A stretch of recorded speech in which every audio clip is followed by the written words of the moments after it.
여러분께서는 지금 유쾌한 남자들의 시시콜콜 토크쇼 김프로쇼를 듣고 계십니다.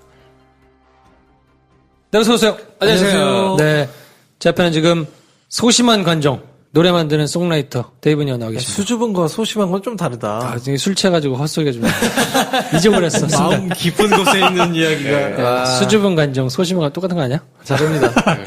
자, 언제나 타오를 준비가 되어 있는 마른 장작, 우리 한량 김 선생 나오셨습니다. 한량. 예. 안에서 연애지상주의자 김 선생입니다. 네, 안녕하세요. 자, 이번 시간에는 저희가 뉴스 동자의 반응이 좋아가지고 뭐 이런저런 뉴스들이 많아서 홍준표 관련해가지고 박지원 관련해가지고 뭘 좀 준비하시지 않았어요? 예. 요즘 홍준표 지사 버닝하고 계시죠? 경남도지사 이제 사직하시고 본격적으로 자기 얘기 하시는데 네. 요즘 정세를 보면서 저는 되게 관찰하면서 재밌었던 포인트가 뭐냐면 드디어 이제 여야에서 진정한 개싸움의 고수 둘이 만났다. 홍준표, 박지원. 박지원 대 홍준표. 만났다. 그런 생각이 드는 거예요. 그래서 이 얘기를 좀 나눠보고 싶었어요. 예를 들어서 두 사람 다 이제 썰루는 막말들을 잘하지. 원래. 막말 계열로는 그냥 짱이지. 양대 계열의 최고수인 것 같아요. 그렇지. 네. 얼마 전에 박지원 대표가 포문을 열었어요. 홍준표 찍으면 문재인이 된다. 이 프레임을 탁 걸어버린 거죠. 그러니까 거기에 지지 않고 홍 반장이 홍준표 지사께서 그게 무슨 소리냐. 홍준표 찍으면 홍준표가 되지. 오히려 안철수 찍으면 박지원이 상황 노릇할 거다.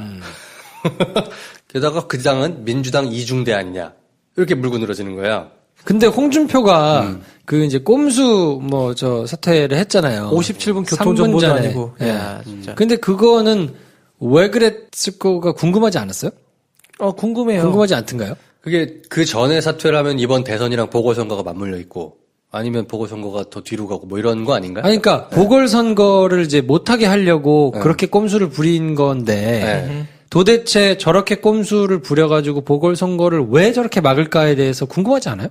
그러니까. 전 사실 그 57분에 발표했을 때 첫 번째로 궁금했던 건 저걸 직접 조서 인지를 시켰을까? 그 통지하는 거는 어떻게 됐을까 했는데 보니까 57분에 발표도 하고 직접 그 영시되기 전에 직접 선거관리위원회 인편으로도 배달을 했대요. 그렇지. 했죠. 그러니까 진짜 대단한. 그래서 물리적으로 이제 그쪽으로 전달되지 못하도록 해서 막은 건데. 그렇죠. 저거를 저렇게까지 해서 재보궐선거를 못하도록 막은 게. 이유가 뭐야? 이유가 뭘까? 근데 기사를 아무리 찾아봐도 그 이유를 분석해서 이렇게 좀 써주는 데가 없더라고요. 그렇지. 굳이 그 시간에 그렇게 딱 해서 한 거는 이유가 있을 텐데. 그러니까 기사상으로는 그냥 꼼수다. 꼼수다. 꼼수여서 무슨 소금을 뿌렸다. 그게 꼼수라 지적이 일고 있다. 라고만 하지. 저게 도대체 제가 이유가 있을 텐데. 그러니까 떨어지고 나서는 자기가 돌아올 길을 마련해놨다. 이런 식의 거가 처음에 있긴 했는데. 그건 말이 안 되잖아요. 그러니까. 사직을 했잖아. 사직을 했는데 그러니까. 그러니까 그게 궁금하더라고. 궁금하지 나중에 않아? 옛날에는 그랬는데 뭐예요? 찾아봤어. 그래서. 이래서 김프로 하는 거야. 궁금해서나. 궁금한데 아무도 얘기를 안 해줘. 아니면 선거 15% 나중에 돌려받는 이런 거랑 관계 있나? 아니야. 그 관계가 없고, 이 표면적으로는 이게 재보궐선거를 하면 비용이 한 300억 정도 든다. 그렇기 때문에 이제 돈을 좀 아끼기 위해서 했다고 하는데 말도 안 되는 얘기고. 그 어그로는 들었지. 말도 안 되는 생각했지. 그건 말도 안 돼. 그냥 자기가 이렇게 하기 위해서 한 거고. 왜냐면 본인이 옛날에 김두관 때문에 재보궐선거가 있을 때 됐기 때문에. 똑같이 된 거 아니에요. 그러니까 이건 말이 안 되는 거예요. 그때 이렇게 됐던 사람이기 때문에. 근데 이제 정말 논리적으로만 싸움을 하자 그러면 이 법치주의에 대한 게 없는 사람이야. 그렇지. 그러니까 논리적으로만 정말 따지자 그러면 법치주의와는 정말 상관없는 꼰대인 걸 정말 자임한 사건인 건데. 그렇지. 공직선거법상 1년 이상 자리가 공석이면 재보궐선거를 하도록 하는 게 입법 취지란 말이에요. 그렇죠. 네. 근데 본인이 돈을 아끼겠다는 말도 안 되는 100억이면 아끼는 거고 300억이면 낭비야? 그걸 누가 결정하는 거야? 근데 어쨌든 자기가 그 법이 정한 정신을 어기고 자기 마음대로 그 지역 주민들의 참정권을 막은 거니까 논리적으로만 싸워도 이건 말이 안 되는 건데 이거는 그냥 수단일 뿐이고 그러니까 허울 좋은 이유일 뿐이고 사실상은 뭐냐면 본인의 이익 때문에 그랬을 텐데 도대체 어떤 이익일까 궁금한 거잖아요. 그렇죠. 이런 비난과 이런 막 지적이 쏟아질 거라는 걸 본인이 모르지 않는단 말이에요. 정치 구력이 꽤 되기 때문에. 당연히 알지. 그치. 네. 난리가 날 거라는 걸 알고 근데 그럼에도 대선 토론에 가서도 자기한테 불리하게 작용할 걸 알아. 그럼에도 불구하고 이걸 강행했다는 거는 그거를 훨씬 뛰어넘는 이익이 있다는 거잖아요. 근데 그게 뭐냐를 잘 살펴보면 이 사람한테는 그 자유한국당 내지는 그 새누리당의 잔당 그 사람들에 대한 명분이 필요한 거예요. 그 사람들 상대로 내가 도지사 자리를 경남도를 넘겨주지 않았다. 넘겨주지 않았다. 내가 이렇게까지 욕먹고 이렇게까지 사람들한테 개욕을 쌍욕을 먹으면서까지 이걸 꿋꿋하게 버텨서 이 자리를 민주당이나 국당한테 넘겨주지 않고 지켰다라는 명분을 만드는 게 중요한 거예요. 자기의 지지자들을 확실히 아는 거지. 그러니까 이 사람들은 국민을 상대로 한 게 아니고 보수 세력 남아있는 그리고 가능성이 있는 지금은 좀 약간 마음이 떠나갔어도 뭔가 그래도 그 진보 세력한테 넘어가는 것이 마뜩찮은 그런 사람들한테 명분을 명확하게 세우기 위한 선명한 전략인 거고 또 하나는 내가 심어놓은 사람들이 아직 있으니까 참모들을 일부 데려나오기는 했지만 그러면 도정에 영향력을 미칠 수 있는 여지가 아직 있잖아요. 뭐 자기가 어쨌든 이렇게 데리고 있던 사람들이니까. 근데 그 도정의 영향력이 잔존한다는 거는 무슨 말이냐면 그 지역 유지들이나 뭐 이런 사람들한테 아직 영향력이 좀 있다는 거예요. 끝발이 있다는 거거든. 그 말인즉슨 제기할 수 있는 발판을 만든다는 얘기인 거예요. 그게 만약에 그 뭐 민주당이 들어오거나 누가 들어와가지고 싹 다 바뀌어버리면 그 지역 유지들이나 누구한테 끝발이 안 설 거 아니에요. 그렇죠. 그러면 자기가 지금 이 판에서 대통령 선거 나가가지고 될 수 있는 가능성도 희박해. 그러면 정말 개털이 되는 거예요. 그렇지. 그러니까 이거를 남겨놓으려면 자기의 끝발이 먹힐 수 있는 사람들이 남아있는 구도가 좋은 거예요. 그리고 도지사가 없으니까 대행체제로 돌아갈 텐데 거기서 뭔가 자기가 이렇게 같이 하던 사람이면 말을 무시할 수 없을 테니까 네. 그 영향력도 잔존하고 그러면 결국에는 이게 어디로 이어지냐면 당권으로 이어지는 거야. 그렇지. 남아있는 자유한국당의 당권. 근데 친박을 자기가 어쨌든 이렇게 밀치고 지금 몰아낸 건 아니고 밀친 형국이란 말이에요. 밀쳐내고 자기의 이거를 확보했는데 이거를 만약에 자기가 끈떨어지고 나와가지고 아무것도 아닌 개털이 되면 그냥 자기는 책임도 져야 되고 하니까 스르륵 찌그러질 거 아니에요. 그러네. 그렇게 될 수는 없지. 그러니까 확실하게 당을 접수하는 당권을 자기가 접수하려면 내가 이 난리를 피고 이 욕을 다 먹고라도 지켰다. 경남도를 지켰다. 돈은 지켰다.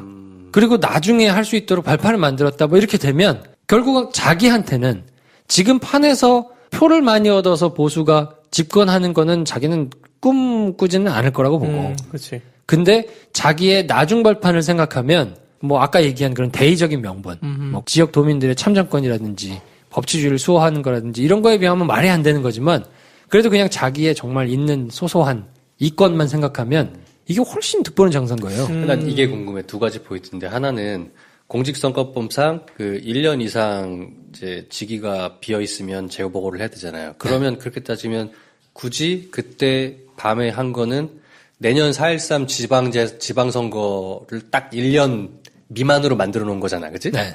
그러면 그 1년 동안에는 그 직을 누가 유지해? 그 대행체제로 가는 거죠. 대행으로? 지금 황교안처럼 그냥 대행으로. 도지사 대행으로? 도지사 대행으로. 어쨌건 그 사람이 자기 사람이다 이건 거 아니야. 어차피 자기가 부리던 사람들이니까. 그렇지? 그럼 그건 뭐 이해돼요. 근데 그 말했던 터전이라고 하는 게 내년 4월이 되면 또 선거로 바뀔 판이야. 근데 그 짧은 기간의 영향력이나마 없는 것보다 낫다 이렇게 판단한 거라는 거죠. 그렇죠. 왜냐하면 1년 동안이면 뭐 지역의 이권 사업이라든지 1년 동안 지역에서 집행해야 될 예산들이 있잖아요. 그리고 이권 사업이라든지 이런 게 있는데 그거에 대해서 대행 체제로 돌아가기 때문에 거의 자기 마음대로 돌아가는 거지 사실. 뭐 자기가 영향력을 행사할 수 있는 여지가 있단 말이지. 근데 이게 아예 재보궐선거로 바뀌어버리면 씨도 안 맥히는 거예요.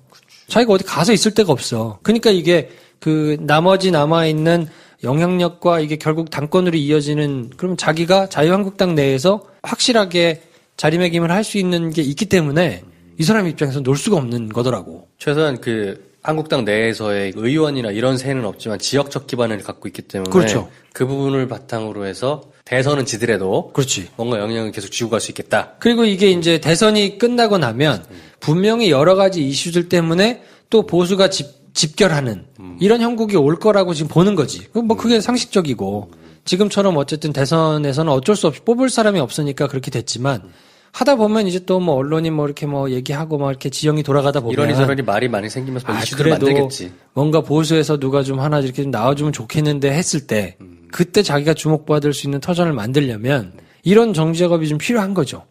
그러니까 지금 뭐 달라들었다고 볼 수밖에 없는 건데 이런 얘기는 왜 아무도 안 해주는 거야? 그래요. 난 뭐 홍 지사가 어차피 그렇게 만든 거는 자기가 지켜야 될 이권이 있기 때문에 그랬다라고 봤는데 네. 정확히 뭐라고 분석해 주는 게 없어서 나도 궁금했던 거야. 그때 그렇게 딱 사퇴를 하고 결정을 하게 되면 뭔가 도지사직이 자동적으로 뭔가 좀 더 유지되나? 저도 그런 줄 알았어요. 그럴 일 없는데. 다시 이런 돌아가려고 그러나? 근데 그거 다시는 안 되잖아. 뭐라고 안 되지. 생각했었는데. 이미 사퇴했는데. 뭐 하여튼 뭐 이런 이유 때문에 우리 홍 오빠는 뭐 이렇게 하고 있는 거고 그 이미 마음속에는 본인이 뭐 이렇게 될 거라는 생각은 없기 때문에 없지. 네, 이거는. 그리고 네. 자유한국당이 가지고 있는 이미 그 많은 재산이라든지 뭐 조직이라든지 뭐 이런 거를 지킬 거에만 신경을 쓰기 때문에 뭐 바른정당하고 합당을 하거나 뭐 이런 것도 사실상 뭐 쉽지 않아 보이고 어쨌든 남아 있는 거에서 좀 재기를 위한 뭐 이런 셈 중에 하나로 좀 작용하는 거 아닐까? 그러니까 지금은 대선 이후의 판을 자기가 사실 자유한국당이 지금 무주공산 아니에요. 네. 근데 가지고 있는 재산은 많단 말이야. 그렇지. 바른정당이 사실 후달리지. 그치. 뭐 자유한국당은 뭐 후달릴 게 없죠. 돈도 많고 네. 거기를 무주공산인 거로 쇽 먹어야지. 그러고서 다음 나의 정치를 계산해야지 하는 것 같았어요. 근데 그게 이제 시대를 읽는다면 네. 사실 보수가 집권을 못하더라도 보수층이 결집은 어떤 형태로든 하게 될 텐데 그래도 지금 사람들이 홍준표를 또 밀거나 뭐 그러겠어. 그러니까 그 사람 개인으로 볼 땐 뭐 나를 밀냐 안 밀냐 이게 중요한 게 아니라 정치란 거는 어쨌거나 길게 버티려면 세와 돈이 필요하거든요. 그 세와 돈이 지금 대한민국 정치권에서 가장 많이 축적되어 있는 곳이 자유한국당이에요. 뭐 부인할 수 없죠. 네. 그거를 무주공산으로 주인이 없는 거로 쓱 슈킹할 수 있는 상황이니까 why not?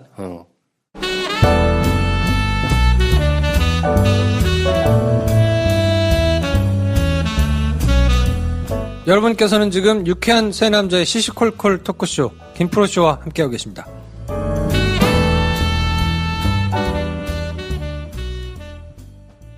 또 하나 제가 궁금했던 거는 우리 지난번에 얘기했잖아요. 지난주에 이거 저 방송 내놓고 약간 쫄렸었어요. 박영선이 국민의당 간다 그래가지고 난 절대 국민의당 갈 일 없을 거라고 해놨는데 혹시 국민의당하고 논의를 했다는 거야. 그래서 야 이거 우리 녹음한 지 방송한 지 하루 만에 그러니까. 이거 완전 털리는 거 아니야? 뭘 생각했는데 다행히 안 가시더만. 본인은 부인하고 뭐 유야무야 돼가지고 지나갔는데 근데 나는 그 뉴스를 보고는 그거는 박영선이 일부러 던진 거라고 봐요. 그러니까 뭐냐면 그럴 수도 있지. 간을 본 거지 그것도.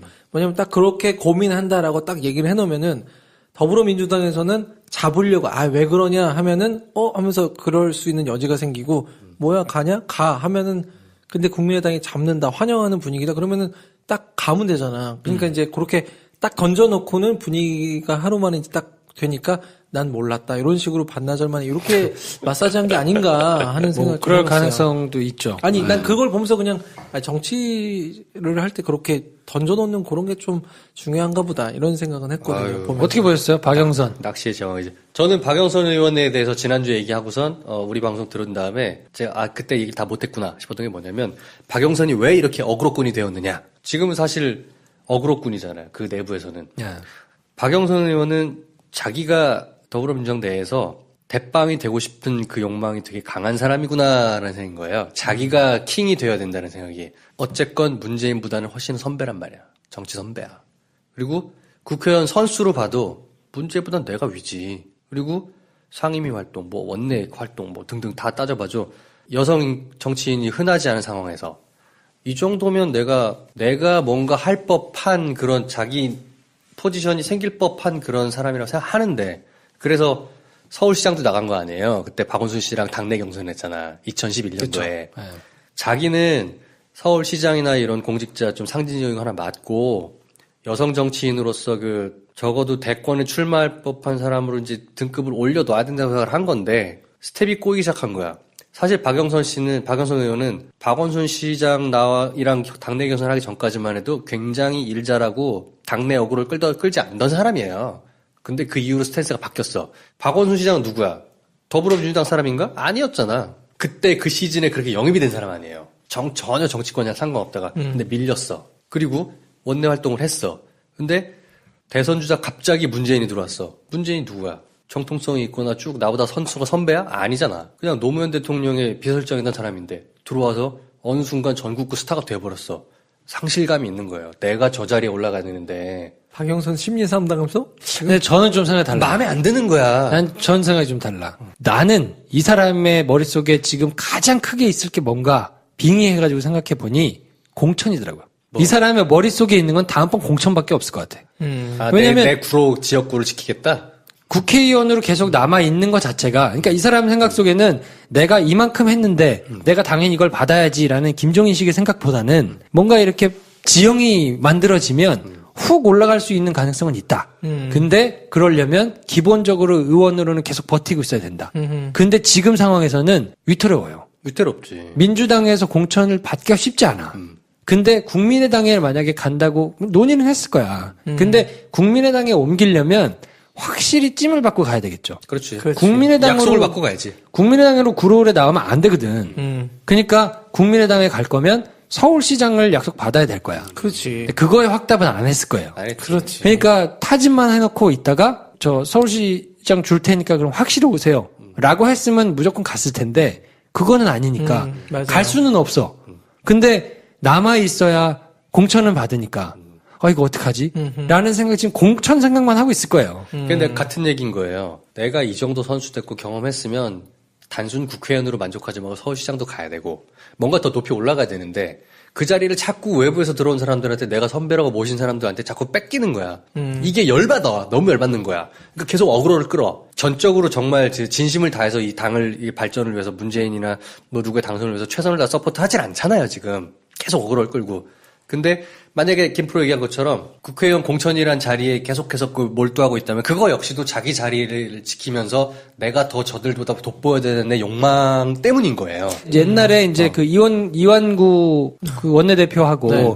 세월호 관련해가지고 막 뭐 협상할 때. 네, 막 협상 자기가 확 해놓고 막 할 때만 해도 그 무렵만 하더라도 뭐 이철희 씨하고 뭐 여론조사 전문가 김원태 씨하고 해가지고 공천의 모든 데이터를 다 받아보고 실질적으로 뭐 정청래를 뭐 날렸느니 마느니 막 이런 얘기를 할 만큼 당내에서 굉장한 입지를 가지고 본인이 맞아요. 우뚝 있었단 말이에요. 그러다가 오리알이 됐잖아. 그리고 지금은 공천 자체도 이렇게 하다가는 내가 공천도 못 받는 거 아니야? 라는 지금 지형이 됐기 때문에 굉장히 실감했을 것 같아. 내가 이렇게까지 떨어졌구나. 왜냐면 옛날에는 공천을 좌지우지하는 거 실세 중에 실세였는데 지금은 이리저리 전화해서 확인을 해보니까 일부러 그런 거는 아니더라고요. 그러니까 누구죠? 그 김부겸은 문재인한테 직접 전화를 받았다잖아요. 근데 먼저 발표가 된 거는 일부러 이거를 박영선을 연맥이려고 그렇게 한 거는 아니고 전화기가 꺼져 있던 게 맞다는 거죠. 약간 실수였던 것 같아. 그러니까 전화 통화를 못 받은 거야, 본인 입장에서. 언론으로 먼저 본 거지. 그러니까 당연히 기분이 나쁜 기분이 거예요. 나쁘지. 근데 옛날 같은 실세 중에 실세였으면 난리가 났을 텐데. 당연히 먼저 전화를 어떻게든 해서 타진을 하고 며칠 전에라도 이렇게 하고 그쵸, 상의를 하고 예우를 했을 텐데 이건 이제는 뭐 아닌 거지. 그 정도는 할 필요가 없는 거야.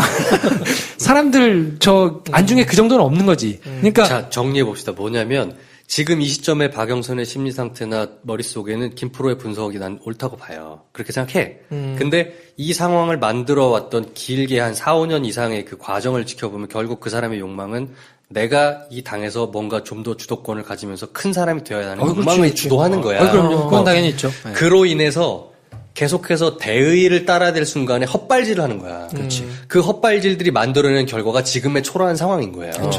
당내 아까 얘기했던 것처럼 4.13 총선 때 공천권을 행사했다. 그것도 결국엔 따지고 보면 당심의 어떤 그 민심이 몰아줘서 어떤 대의에 의해서 만들어진 권력이 아니야. 아니었어. 김종인 대표가 비대위가 들어오면서 거기에 찰싹 달라붙어가지고 신권력에 붙어서 그 사람의 입에 혀처럼 돌기 때문에 민주당 정권에 새가 없던 김종인 대표의 손과 발이 돼서 생겼던 권력인 거예요. 그렇죠. 근데 그나마도 잘못 행사하면서 특히 이제 비대위에서 비례대표 공천, 그 셀프 공천 잘못 발표하면서 김종인한테도 나가리 됐단 말이야. 너 뭐냐고 나가 있으라고. 박영선이 그렇게 새가 됐단 말이야. 그거는 자기 욕망을 못 이겨서 내부에 총질을 하다가 헛발질이 계속해서 쌓이고 해서 이번에도 가만히 있었으면 얼마나 좋아. 안희정 대표한테 붙어가지고 문재인 대표 사람 그렇게 하는 거 아니라는 등 양념 뭐 사람 마음에 소금 뿌리면 되냐 이런 식의 내부 총질을 자꾸 하는 이유가 결국에는 내가 문재인보다 못할 게 뭐야? 내가 박원순보다 못할 게 뭐야라는 헛된 욕망 때문에 그런 거예요. 그러니까 본능적으로 뭐가 있냐면 박영선 알았어, 화내지 의원의 마. 박영선 의원의 약간 그 버릇 비슷한 게 항상 남의 위기를 조장해서 거기서 본인의 존재감을 그렇죠. 부각해요. 그러니까 왜 그래? 그 방송사에서 그러니까 그게- 배운 거야? 왜 그래? 모르겠어. 나도 그래?